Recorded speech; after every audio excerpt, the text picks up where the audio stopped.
Hello, हाँ अनुष्का महाजन बोलते. हाँ बोल ग अक्षता.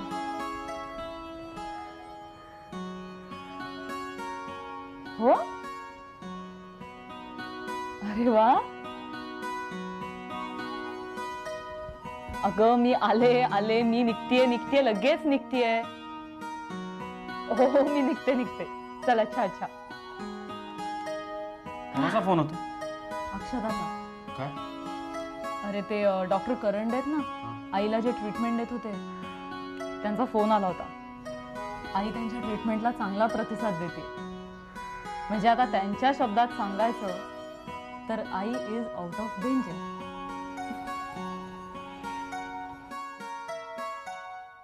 हे काय केलंस तू? प्रार्थना. मॅडमना हॉस्पिटलमध्ये ऍडमिट केलं ना, तेव्हा मी दिवसातून 2-4 वेळा तरी प्रार्थना करायचो. माझ्या मॅडमना बरं कर, लवकर बरं कर. आता सुद्धा फोन आला ना, तेव्हाच मला वाटलं हा फोन आनंदाची बातमी देणारच असतो. निशांत, म्हणजे असं कधी कोणाला विचारू नये, पण काय प्रार्थना करत होतास? माझं आयुष्य सुद्धा मॅडमना मिळालं. त्या या आजारातून सुखरूप बऱ्या व्हाव्या. माझं ऐकलं असणार देवाने.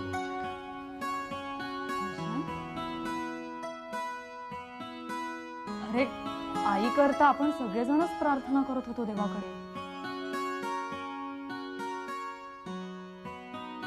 पण हे असं स्वतःचा जीव कोणाला लावायचा? जाऊ दे ना. तू मगाशी म्हणालीस ना, ते अगदी खरं आहे. प्रार्थना ही प्रत्येकाची वैयक्तिक बाब. एनिवे तू आवर आणि निघ. आणि जाताना मोनीला सांग मी तिला सेंटरवर सोडेन. आणि हो, डॉक्टर करंडे जर भेटले तर त्यांना माझ्याकडून थँक्स सांगशील ना? चला, आजचा दिवस आपल्या सगळ्यांच्या आयुष्यामध्ये नवी दिशा घेऊन येणार आहे. त्याला सामोरं जायला सांग. काय?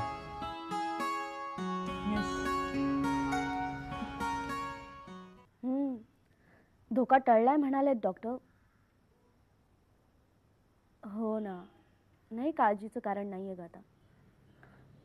एक मिनिट. हा नंदा मावशी, वर्षाचा फोन आहे ग. आले. हा, तुझं काय चाललंय? आणि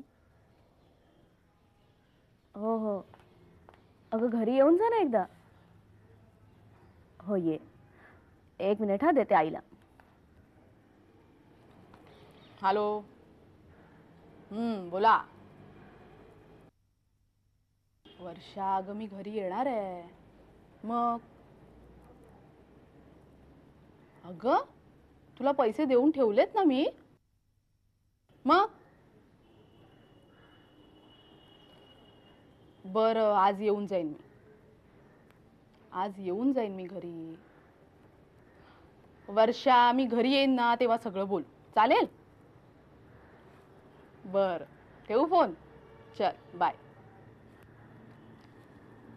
तिचे बिचारीचे हाल चालले असतील ना, तू इथे आहेस म्हटलं. काही बिचारी नाही आहे ती. मी घरी नसेन ना तर बरं वाटतं तिला. अगं पण खाण्यापिण्याचं काय येतं तिला? हो, सगळं येतं. पण मुलखाची आळशी आहे. अगं 4-5 दिवस मी घरी नसेन ना तर काय करते माहितीये? तिच्या मैत्रिणीला बोलावते. तिला म्हणे स्वयंपाकाची खूप आवड आहे. ती जेवण करते आणि ही जेवते. चल. काही बिचारी म्हणू नकोस तिला. आणि तिचे हाल होत असतील असं तर अजिबात समजू नकोस. तू घरी कधी जाणार आहेस म्हणालीस? मी असं कधी म्हंटल? अगं मगाशी वर्षाला म्हणालीस की. हा ते होय. मी जाईन दुपारी किंवा संध्याकाळी. पण का ग? अगं मी जरा आज आमच्या इथल्या ऑफिसमध्ये जाऊन यायचं म्हणत होते. खरं म्हणजे मी केव्हाच जॉईन व्हायला पाहिजे होते, पण आईला तो पुरस्कार मिळणार होता म्हणून रजा वाढवून घेतली. नंतर फोन करूनच कळवलं आई सिरियस आहे. आता इथला मुक्काम हलवायला हवा. खूप दिवस राहिले ग इथे. ICU मध्येच आहेत ना? हो ग, पण ते डॉक्टर करंडे म्हणालेत की तसं काही टेन्शन घ्यायची आता गरज नाही. तुम्ही आपापली कामं सुरू केलीत तरी चालेल. माझं आणि माझ्या सहकाऱ्यांचं अगदी पूर्ण 24 तास लक्ष आहे मॅडमकडे. म्हणूनच म्हणते ग की बरं ठीक आहे, तू जाऊन ये. मग मीही जाऊन येईन घरी. अगं इथल्या इथे तर जायचंय आणि मला घरी जायलाच हवं. साफसफाई स्वच्छता सगळं मीच बघते ना. बंटी आणि वर्षाचं काही लक्ष नसतं त्याच्याकडे. हो ग, मग ठीक आहे, मी ऑफिसमधून परस्पर हॉस्पिटलला जाते. म्हणजे आकांक्षा ताईलाही ऑफिसमध्ये जाऊन यायचं असेल तर ती जाऊन येऊ शकेल ना. मग मी इथे आले ना की तुझा घरी. आणि रात्रीचं राहायचं असेल तर तनू, भूषण किंवा बंटी राहतील. नाहीतर मी इथे आहे तोपर्यंत मी जात जाईल ना. अगं पण मॅडमचा धोका टळलाय ना? मग डॉक्टरांचं नक्की काय म्हणणं आहे? म्हणजे ऑपरेशन करायचं की नाही करायचं? नाही ग, त्याच्याविषयी काही बोलणं झालं नाही अजून. अशी परिस्थितीच नव्हती ना ग. पण आता मला वाटतंय की आपणहून नको विचारायला. त्यांना तसं काही वाटलं तर ते सांगतीलच ना. हो, पण जर ऑपरेशन करायचं ठरलंच तर पैशाची काहीतरी व्यवस्था करावी लागेल. आकांक्षा तुला बोलले की मला माहित नाहीये, पण बंटीने तसे हो माहिती आहे मला. त्यानं 1 लाखापर्यंत सोय केली आहे ना. आमची तयारी चालू आहे. म्हणजे मी आणि आकांक्षा ताईच बोललो याबद्दल. अनुताईला विचारायचं अजून. पण ती काय म्हणणार माहिती आहे. बोलायचं काय त्यात. तुम्ही बिल काय झालंय ते सांगा, मी चेक पाठवते. संपला विषय. इतकं चांगलं चाललंय तिचं? म्हणजे सहजासहजी 2-3 लाख रुपये देण्या इतपत? मला वाटलं जेमतेम तग धरून असेल. म्हणजे फोन इंडस्ट्रीज उत्तमपणे चालवते आणि एक नवीन सुरू करणार आहे. कुठे आहेस? हो का? म्हणजे छानच झालं. खरंच सुधा मॅडम सारखी आई तुम्हाला मिळाली म्हणून तुम्हाला भाग्यवान म्हणावं, की तुमच्यासारख्या कर्तृत्ववान मुली त्यांना आहेत म्हणून त्यांना भाग्यवान म्हणावं. बरं, मी काहीतरी खायला करते. तू खाणार आहेस का? खाईन की. कर.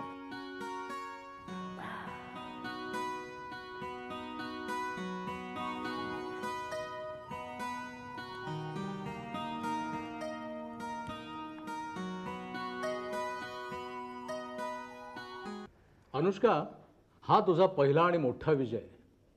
या विजयाचं तुझ्या इतकंच मलाही मोठं समाधान आहे. अभिनंदन. Keep it up. हो, कशा करता इतकं कौतुक करताय माझं? बघ बघ, काय आहे? फाईल तर उघडून बघ.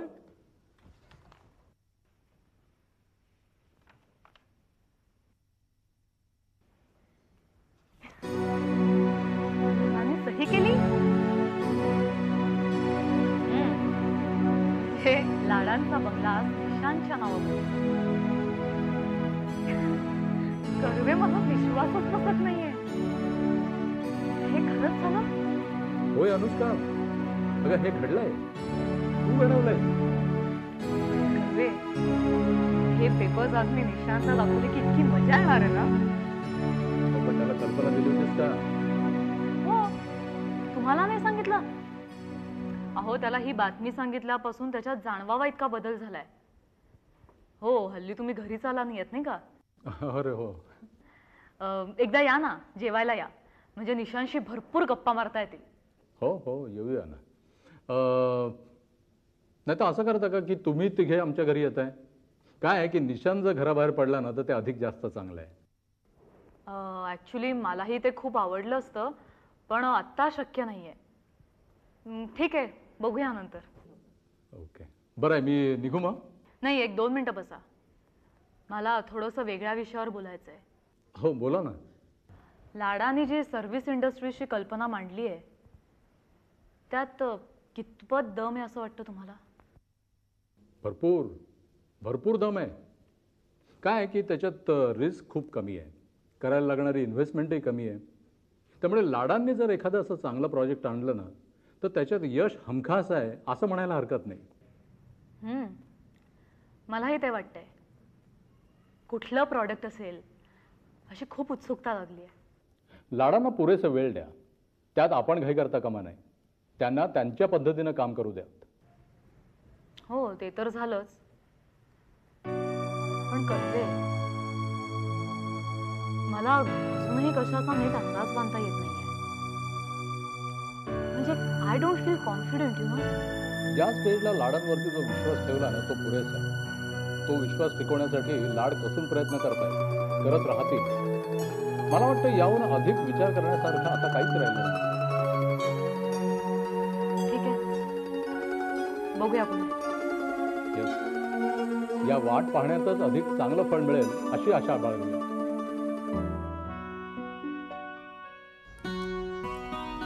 आई आई काय काल आमची निसर्ग मित्राची मीटिंग होती ना, तिकडे एक व्याख्यान होतं. चारुहास सप्तर्षी काय बोलले ग तिकडे. इतके ग्रेट आहेत ते, इतके महान आहेत ना, सॉलिड बोलले. कोण हा चारुहास सप्तर्षी? कोण हा? आई तुला विचारायचं असेल ना तर कोण हे चारुहास सप्तर्षी असं आदराने विचार प्लीज. हो का? वय काय त्यांचं? हा वय असेल 50 असेल, पण आई काय तरुण दिसतात माहिती ते. वर्षा, मी तुला किती वेळा सांगितलंय ग घरात असं हिंडत खात जाऊ नकोस म्हणून. आता काय झालं? तो वेफर बघ तिथे सांडलाय. शी, असं जमिनीवर पडलेलं खायचं नाही हे सुद्धा 1000 वेळा सांगितलंय ना तुला. तू ओरडू नको, मला कळतंय अशाने रोग प्रतिकार शक्ती वाढते. हे कुठल्या गाढवानं सांगितलं तुला? त्या चारू की काय? आई प्लीज तू त्यांना असं अरे तुरे म्हणू नकोस. माझ्यापेक्षा वयानं लहानच असतील, मी त्यांना अरे तुरे करू नको तर काय आहो जाऊ करू? हे बघ आई, आपल्यापेक्षा वयाने लहान असलेला एखादा माणूस कर्तृत्वाने मोठा असू शकत नाही का? असतो ना. ज्ञानेश्वर महाराज होते, 21व्या वर्षी त्यांनी समाधी घेतली. जीवित कार्य संपलं म्हणून. हा चारू का फारू त्यांच्यापेक्षाही मोठा आहे. हो ताई, ते ज्ञानदेवांपेक्षा मोठे असणार. कारण मगाशी तासभर मला पिडून झालंय, आता तुझ्या मागे लागली. ए तू गप्प बसा, मध्ये मध्ये बोलू नकोस. तू कशाला लक्ष देतेस त्याच्याकडे? हा मध्ये मध्ये बोलतो ना म्हणून मला लक्ष द्यायला लागतं. तू गप्प बस. आई आई तू ऐक ना, मी काय सांगते काय ऐक. मला अजिबात वेळ नाहीये, मला सगळी साफसफाई करायची. ते नंतर कर ना, मी करीन ना ते. तू अजिबात काही करणार प्लीज आई, मी करते ना, माझं ऐक ना प्लीज. झालं बोल. म्हणजे साफसफाई राहिली दूर, ही तुला चारू पुराण सांगणार म्हणजे आपल्या जेवणाचे वांदे. ए तुझी आंघोळ झाली का? तुझी आंघोळ करून जा, नंतर जेवणाचं विचार. पण तू वर चल. आई आई आई प्लीज ऐक. हे बघ, तुला जे काय बोलायचंय ना ते पटकन बोल. आई काल व्याख्यान इतकं सुंदर झालं माहितीये, ते इतकं जबरदस्त बोलत होते. मला एक सांग, हा या व्याख्यानाला एकूण किती मंडळी हजर होती? किती म्हणजे? हा काय प्रश्न आहे? अगं 16 जण होती तिकडे. बंटी, तू तुझं तोंड बंद ठेवा. बघ नाही कसं बोलतो सारखं मला. पर ते जाऊ दे, तू ऐक. बोल. व्याख्यान इतकं सुंदर झालं माहितीये, म्हणजे त्यांनी आम्हाला असं सांगितलं की स्वतःला सुशिक्षित सुजाण समजणारे लोक यांनी निसर्गाचं संगोपन संरक्षण कसं करावं. त्यांची पद्धतच इतकी सुंदर आहे ना सांगायची, आणि सुंदर विचार आणि शब्द पण इतके सुंदर वापरतात ते, त्यामुळे असं ऐकताना सुंदर वाटतं ते. असा हा सुंदरचा चारू. अरे मारू नको. एक मिनिट वर्षा, मला सांग, माणूस प्राणी सुद्धा निसर्गाचाच एक भाग आहे. हो मग त्याचं संरक्षण संवर्धन संगोपन करायला नाही सांगितलं तुझ्या या चारूनं? मलाही कसं मारतेस तू? माणूस आहे. वाट लागली, निसर्गाचा समतोल ढासळला. अरे बंटी, का छळतोयस तिला? आई बघ तो कसं बोलतो सतत मला. तू लक्ष देऊ नको. ओके ठीक, मी बापडा जातो आंघोळीला. हो, पण मी आता कमीत कमी पाण्यात आंघोळ करून निसर्ग संपत्तीचं रक्षण मात्र करणार. दुष्ट. हा तर आई ऐक ना, आणि मग लेक्चर झालं. नाही आता काही सांगू नकोस, मला भरपूर काम आहे. आई प्लीज. नाही मी ऐकलं बस. हो बरं बोला. वाटा जाऊ दे. अय्या, अहो ऐकलत का? अहो बघा ना, टीव्ही वरती मुलाखत दाखवतात तुमची. अहो या ना.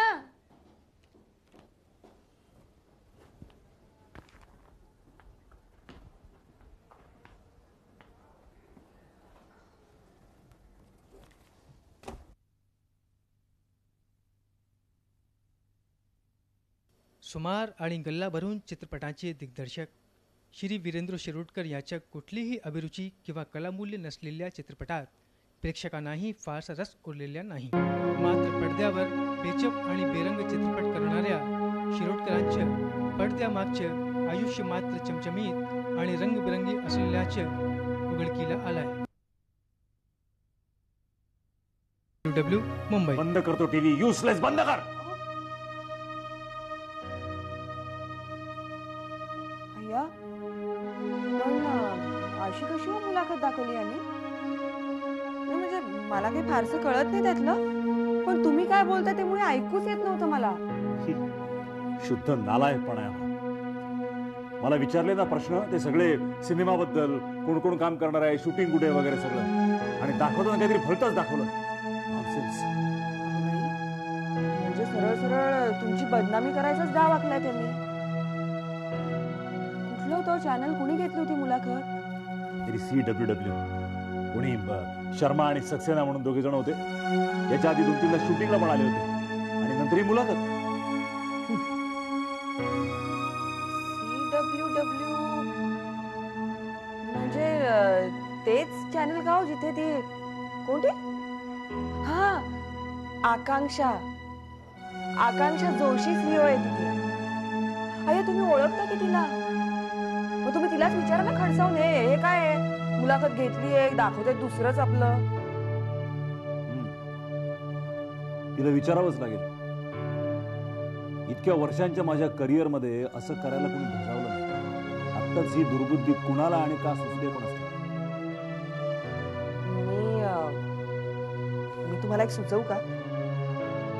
म्हणजे मला यातलं तसं काही फारसं कळत नाही, पण मला असं वाटतं की एखाद्या वकिलामार्फत तुम्ही या चॅनलला ना सरळ एक खरमरीत नोटीसच पाठवावी आणि त्याच्यात स्पष्टपणे असं लिहा की तुमच्या अधिकाऱ्यांनी जर जाहीरपणे माझी माफी मागितली नाही तर आम्ही तुमच्यावरती अब्रू नुकसानीचा दावा लावू. असंच काहीतरी करावं लागलं. एकाला सैल सोडला ना तर सगळेच सोकावतील. हो. आणि कोणती? हा, आकांक्षा जोशी. नाही, तिलाच तुम्ही कोर्टात खेचा. नाही म्हणजे तिला नाक घासून माफी तरी मागावी लागेल, नाहीतर मग कोर्ट देईल ती शिक्षा तरी भोगावी लागेल. काय होतं बाईचं धाडस? तुमच्यासारख्या एवढा प्रसिद्ध सिने दिग्दर्शक आणि त्याच्याशी असं नीचपणे वागावं तिने. ठीक आहे, मी बघेन काय करायचं. ओके, तू निघा. मी काय म्हणत होते, मी ज्या मॅगझिन मध्ये लिहिते ना तिथले जे लिगल ऍडवायझर आहेत, टंडन नाव आहे त्यांचं, त्यांच्याकडे सोपवूया का आपण हे प्रकरण? म्हणजे ते सगळ्यांना चांगला धडा शिकवतील अगदी. म्हणजे तुम्ही म्हणत असाल तर उद्याच फोन करते मी त्यांना. तर आपण असं करूया का, आपण त्यांना आपल्या घरीच बोलवून घेऊया सर. मी तुला सांगितलं ना मी बघीन काय ते. निघ आता. बरं बाई, माझं काय एवढं. मला आपलं वाटतं की तुमचा अपमान तो माझा अपमान. म्हणजे मला असं वाटतं. इनफ. बडबड बंद. जा आता. ठीक आहे, जाते. पण मी काय म्हणते,